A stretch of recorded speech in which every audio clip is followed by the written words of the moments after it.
Hey everyone, Synth Designer here. Today I wanted to start a new series called Synthwave Essentials. Now this is based on some preset packs I actually released on my website.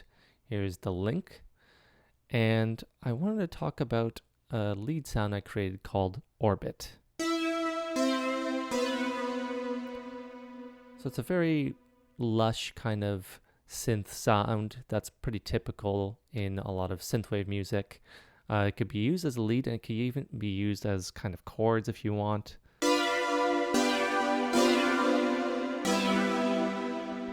It's pretty versatile. So I'm not going to take you from the very beginning, but wanted to show you some of the principles behind it.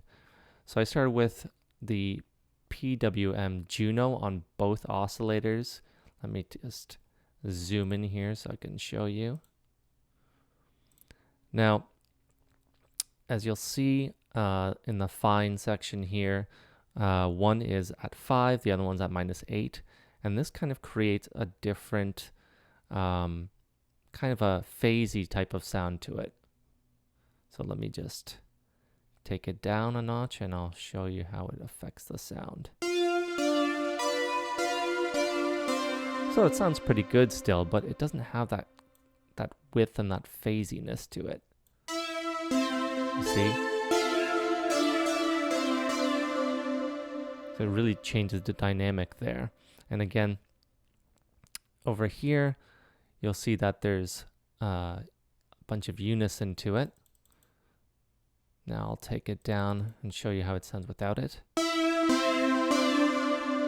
It's still kind of cool, and this is actually a good way to use it if you're using mono and just want a kind of direct lead without the width to it. But I kind of like the width as well, and you can blend that in a different way, so you could adjust it here.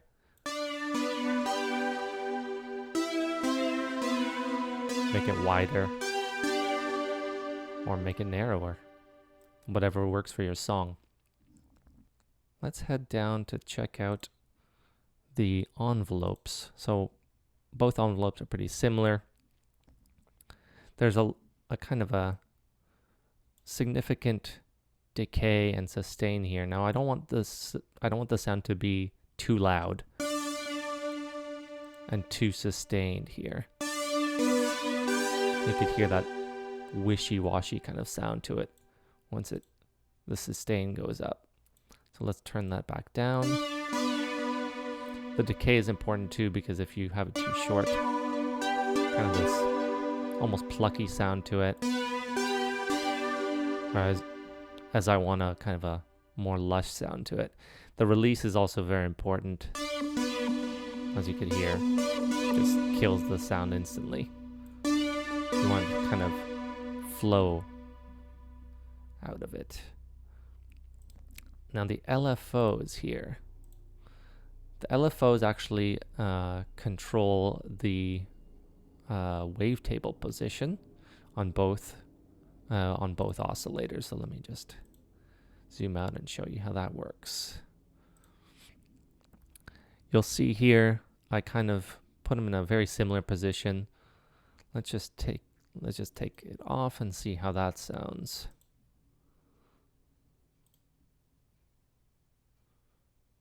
Or bypass it, let's say.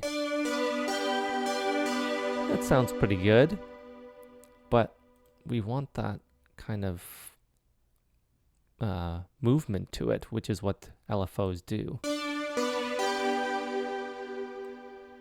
Put it back here. And we could even see how it sounds when we turn it up a little bit. Sounds good, pretty good either way.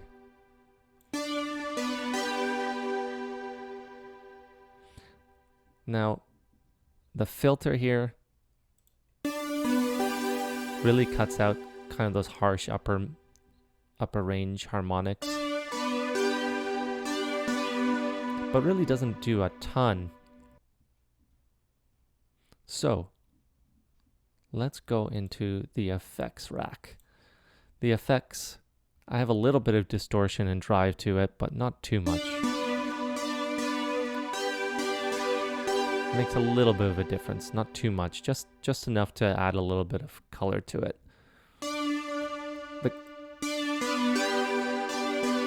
The chorus again is not super chorusy.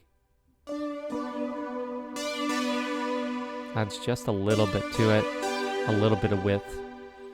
The delay, of course, the delay and the reverb are the main effects here.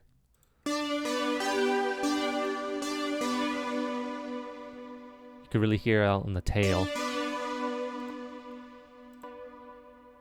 It just keeps it up a little bit, and reverb, of course.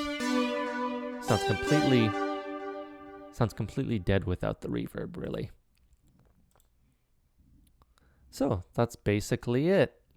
Now, if you want to hear it in action, here it is.